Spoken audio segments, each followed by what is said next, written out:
Muito bem-vindo, governador. A gente espera que poder, com cada um dos repórteres que cobrem áreas diferentes na cidade, conseguir entender um pouquinho, fazer um balanço do governo do senhor e conseguir entender um pouquinho também do que vem por aí em 2018.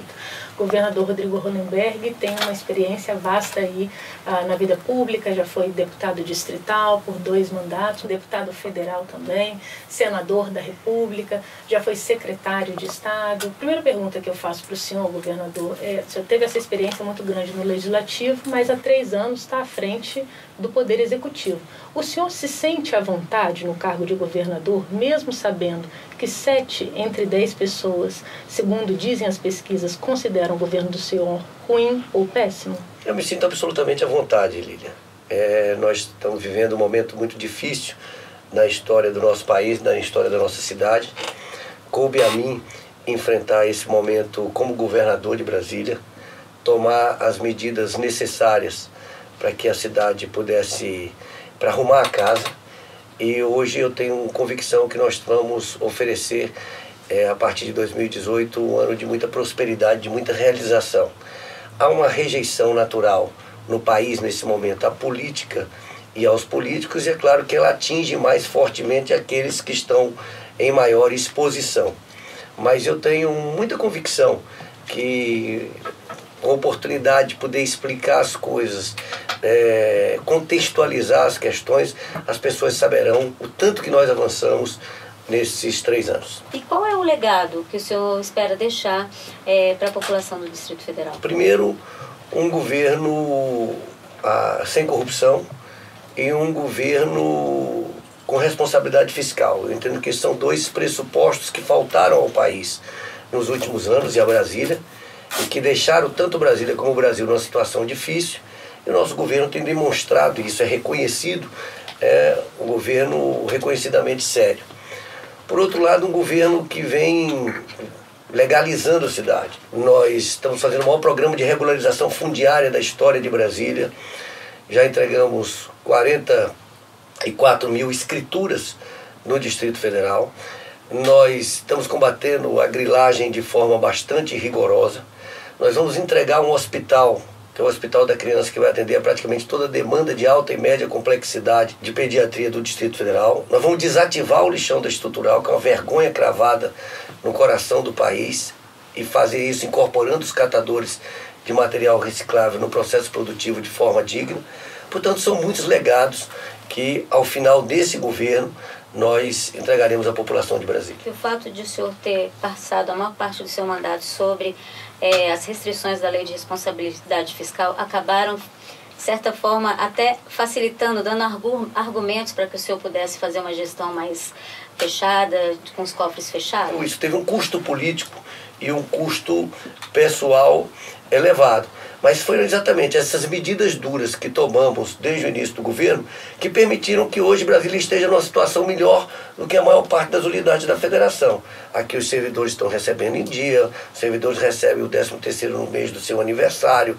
Nós estamos adiantando. Pela primeira vez na história de Brasília, pagamos antecipação de férias antes dos professores saírem de férias, e estamos recuperando a capacidade de investimento. Já investimos 2,5 bilhões e vamos ter mais de 1,5 bilhão esse ano para investir, graças a todo esse esforço de arrumação da casa que nós fizemos. Agora, com a virada do ano, a gente viu aí os reservatórios subiram um pouco, Descoberto, Santa Maria. Há uma luz aí para a população, para o racionamento dar uma virada ou melhorar? Nós, desde o primeiro mês de governo, tivemos essa visão estratégica de investir em 3 captações grandes, a do Corumbá, a do Bananal, a do Lago Paranoá. Isso está permitindo que cidades antes abastecidas pelo Descoberto hoje estejam sendo abastecidas pelo sistema Santa Maria ou Lago. Tivemos um pouco mais de chuva esse ano, embora 2017 ainda tenha fechado com um volume de chuvas menor do que a média histórica, mas já estamos numa situação muito melhor do que estávamos no ano passado. Nós hoje já estamos com 37%. Nessa época, esse ano, nós estávamos perto de 20%. E num período de seca que obrigou a iniciar o racionamento. Então, eu vislumbro que nós vamos chegar ao final dessa seca numa situação muito melhor do que nós estávamos no ano passado. É claro que a gente temos que aguardar como é que vai ser a evolução desses reservatórios para falar em fim do racionamento. Nesta semana, os dados de criminalidade, o índice, né, eles foram divulgados. Só que, assim, os dados, eles não correspondem com a sensação de insegurança da população. Qual que é a explicação para isso? Nós estamos tendo uma redução muito significativa, especialmente no número de homicídios, e isso é uma tendência positiva, contrária à da maior parte dos estados brasileiros, que estão, alguns até perderam o controle em relação ao número de homicídios. Nós estamos com a menor taxa de homicídios dos últimos 29 anos. Tivemos 93 homicídios a menos do que no ano passado, que já foi um ano com muito menos do que homicídios do que os anos anteriores. Mas realmente a sensação de segurança da população existe. Existe porque hoje as pessoas trocam muita informação pelo WhatsApp, pelas redes sociais. Então um fato que acontece na Ceilândia, ele é imediatamente compartilhado em todo o Distrito Federal, nas demais localidades a mesma coisa. Você tem esse tipo de roubo do celular, roubo em coletivo, que isso traz também insegurança à população, embora também esses tipos de crime tenham reduzido em relação ao mesmo período do ano passado. Mas é claro que nós temos que fazer um esforço ainda muito grande para chegar a esse sentimento de segurança, que é o grande objetivo final. O governo tem conseguido manter suas receitas e aumentando suas bases de arrecadação, né? E recentemente, como o Metrópolis denunciou, a Secretaria de Fazenda cobrou até IPTU de uma casinha de papelão de uma moradora de Sobradinho. Primeiro, o senhor acha que há falhas na cobrança desse IPTU adicional?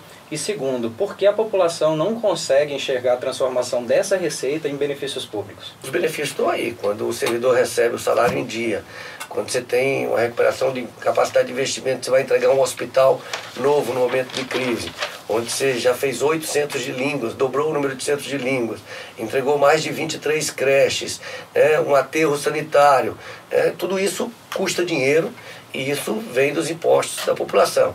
Agora, o que a Secretaria de Fazenda fez foi cobrar exatamente pela área construída. Se eventualmente aparece uma coisa ali em função de uma foto equivocada e que se corrige imediatamente, isso não perde a importância de se fazer uma cobrança justa pela área construída pela população e utilizada pela população. O senhor tem, governador, vivido um drama pessoal com a doença descoberta da esposa do senhor, a dona Márcia, no ano passado. O senhor vem de uma família que tem condições de buscar o melhor tratamento, recorrer aos melhores médicos no serviço privado. Como é que o senhor se sente não podendo dar esse mesmo tratamento, essa mesma dignidade para milhares de pacientes que dependem do sistema público de saúde? Nós estamos trabalhando para que o sistema público de saúde possa atender adequadamente toda a população. Mas é importante registrar que nós, por exemplo, zeramos a fila de mamografia no Distrito Federal. Nós reduzimos a 1/3 a fila de radioterapia. Nós vamos entregar um hospital com 220 leitos, 38 leitos de UTI pediátrica, que é um hospital especializado em câncer infantil. Nós já apresentamos ao Ministério da Saúde, e já foi aprovado o projeto para o início da construção do Hospital do Câncer.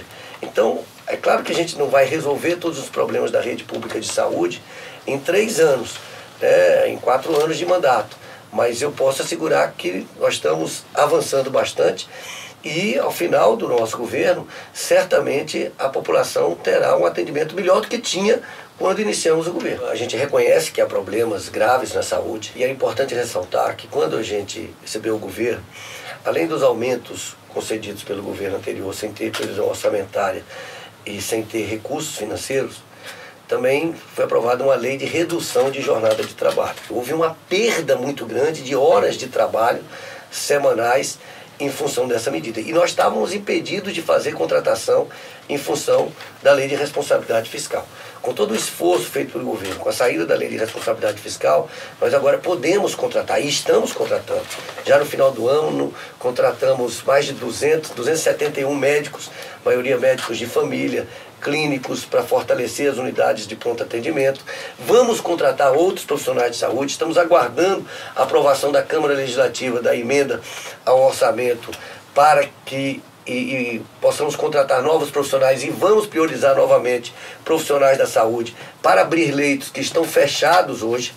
E fizemos um esforço muito grande, enfrentando resistências muito grandes, para fazer uma transformação tanto do Instituto Hospital de Base, do modelo de gestão do Hospital de Base, que é um hospital importante da cidade, como o modelo de atenção primária. São duas ações que não vão dar resultados imediatos, mas tenho certeza que até meados, até o final do ano que vem, terão resultados significativos, tanto a ampliação da atenção primária a partir do modelo da estratégia do saúde da família, como também um modelo mais moderno de gestão no hospital de base, garantindo a compra de medicamentos com agilidade, o conserto de equipamentos e a contratação de mão de obra. O senhor acha que, de certa forma, o senhor despertou a ira do funcionalismo ao não pagar o reajuste concedido na gestão anterior, na gestão do Agnello?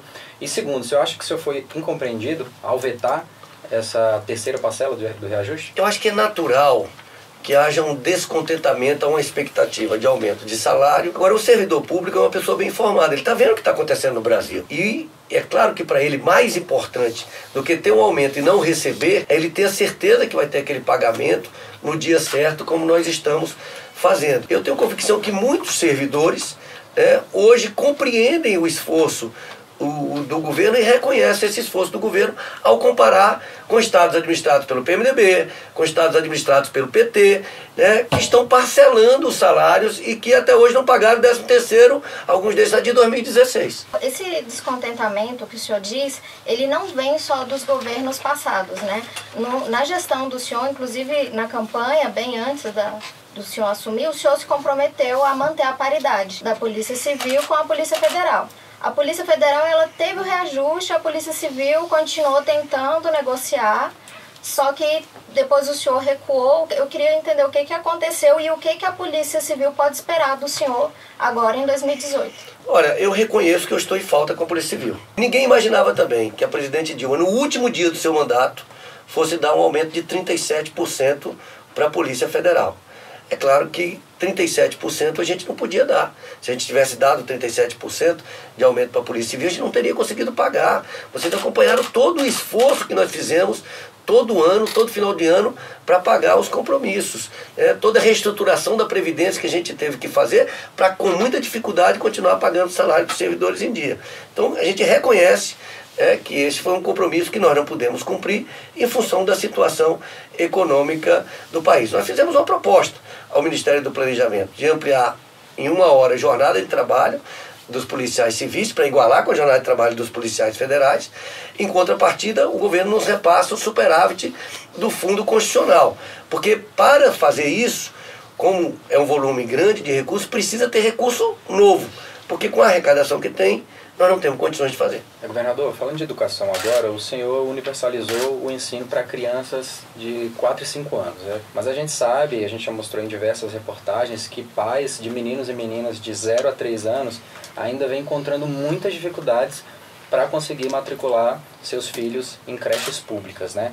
Há alguma solução a caminho para resolver esse problema? A universalização de creches para crianças de 0 a 3 anos, isso só existe nos países mais desenvolvidos do mundo. Aqui no Distrito Federal nós conseguimos em Brasília. Todas as crianças de 6 meses a 5 anos estão matriculadas em creches públicas, tem vagas sobrando. No Distrito Federal todo, nós conseguimos, nessa faixa etária de 6 meses a 5 anos, aumentar em 12 mil vagas o número de matrículas dessas crianças, sejam nas creches públicas que construímos, sejam nas creches conveniadas.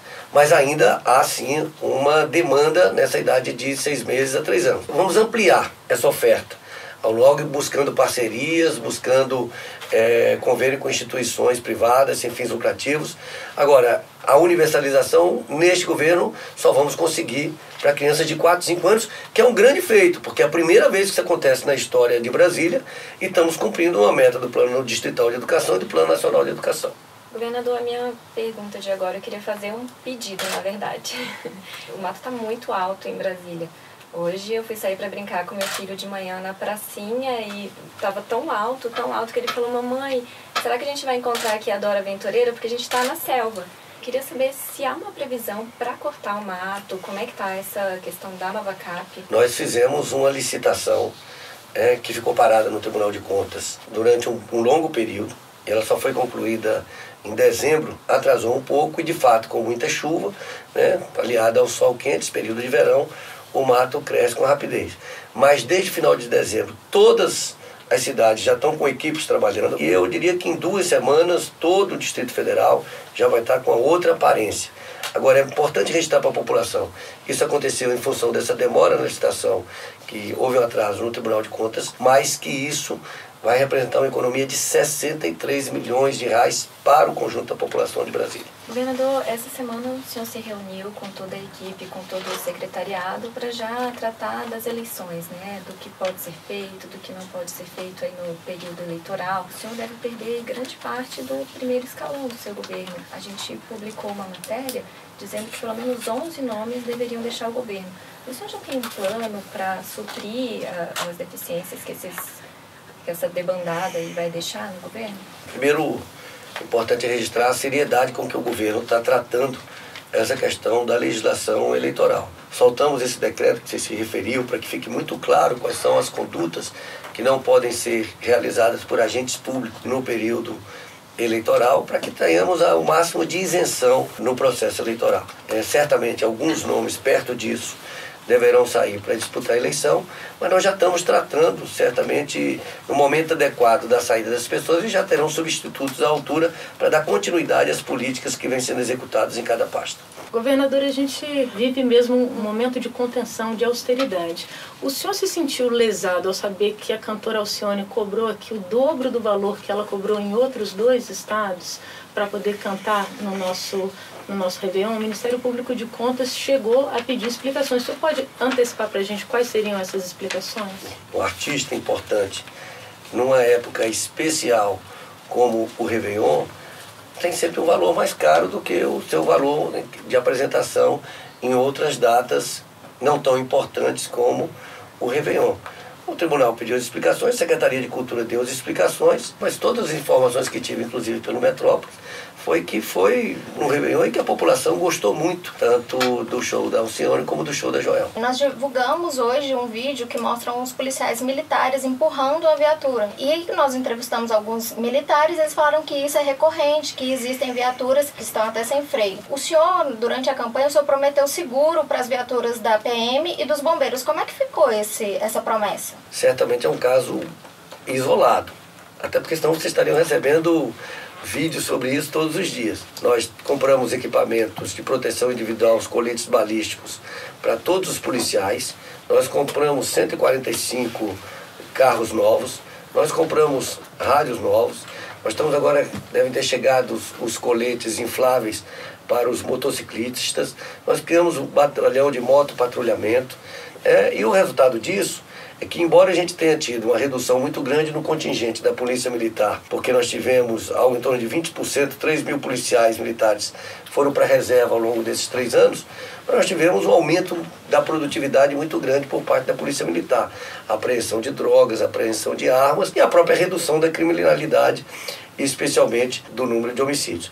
Em relação ao seguro, efetivamente isso ainda não foi feito. Houve um entendimento inicial da corporação que não seria vantajoso fazer esse seguro, mas ainda está em estudo no âmbito do governo. No último sábado completou 1 ano em que aquele policial civil do Distrito Federal baleou uma criança numa briga de trânsito, o senhor deve se recordar. Ontem a Corregedoria confirmou que ele permanece na corporação e que ele permanece recebendo os salários. Então, de certa forma, não há um constrangimento em manter esse policial que baleou uma criança nos quadros de uma instituição tão respeitada como a Polícia Civil do Distrito Federal? Sem dúvida, a Polícia Civil do Distrito Federal é a melhor Polícia Civil do Brasil, pela sua alta capacidade técnica. São profissionais extremamente qualificados, extremamente capacitados. Um policial como esse, ele é uma absoluta exceção no âmbito da polícia.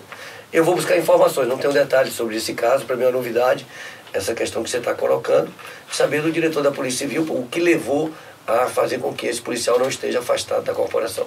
Governador, vamos falar um pouquinho de futuro próximo. O senhor está disposto a concorrer à reeleição? Eu estou disposto a concorrer à eleição porque nós fizemos um esforço muito grande para arrumar a casa. E nós arrumamos a casa. Eu diria que Brasília hoje está numa situação muito melhor do que estava antes, estava numa situação melhor do que a maioria das unidades da federação. Acho que daqui para frente nós vamos viver anos de prosperidade. anos melhores para os servidores públicos, para o conjunto da população da cidade. Vamos recuperar nossa capacidade de investimentos e a capacidade de oferecer uma melhor qualidade de serviços públicos para a população. Então, nesse sentido, eu me sinto quase que na obrigação de disputar a eleição.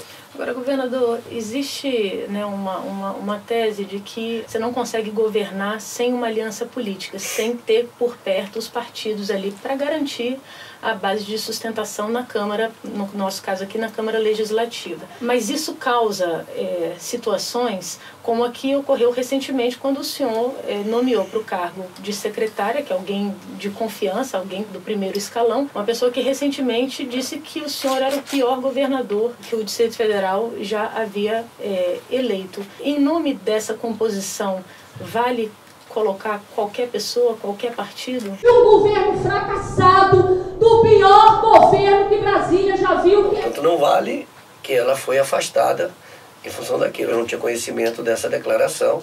Ela achou que era incompatível permanecer no governo depois daquelas declarações dadas por ela. Nós também temos feito as composições políticas, temos feito dentro de limites, buscando o que tem até trazido certas dificuldades na relação com a Câmara. Ainda assim, eu diria que nesses 3 anos nós aprovamos projetos muito importantes que permitiram que nós arrumássemos a casa como arrumamos. Os principais partidos que o apoiaram, né, na sua eleição debandaram do governo. O senhor aprendeu alguma lição nisso? Nessa eventual nova candidatura à reeleição, o senhor vai pensar diferente na composição dos partidos?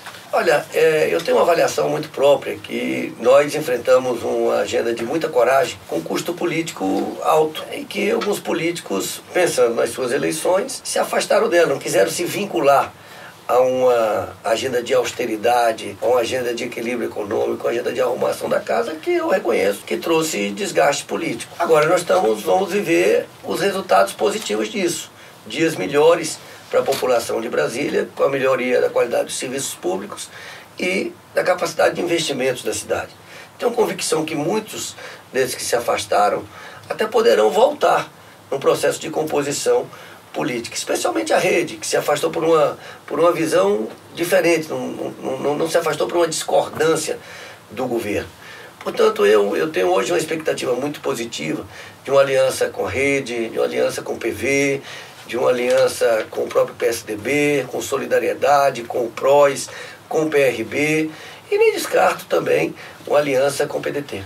Governador, se o senhor pudesse voltar lá em 1º de janeiro de 2015, o senhor teria feito alguma coisa diferente? Eu reconheço que as administrações regionais elas foram muito sacrificadas. Primeiro porque a gente tinha que cortar cargos comissionados. Como a grande parte dos cargos comissionados eram nas administrações regionais, foi ali que foi o corte maior. Eles ficaram com a estrutura muito enxuta.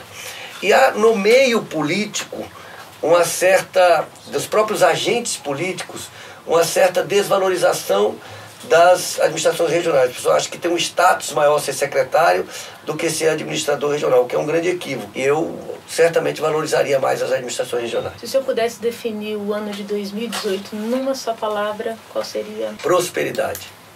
Maravilha, muitíssimo obrigada pela entrevista. Tomara mesmo que seja um ano muito próspero para todos nós. Para todos os brasileiros. É isso que eu desejo a todos os brasileiros. Muito obrigado. Muito obrigada, governador.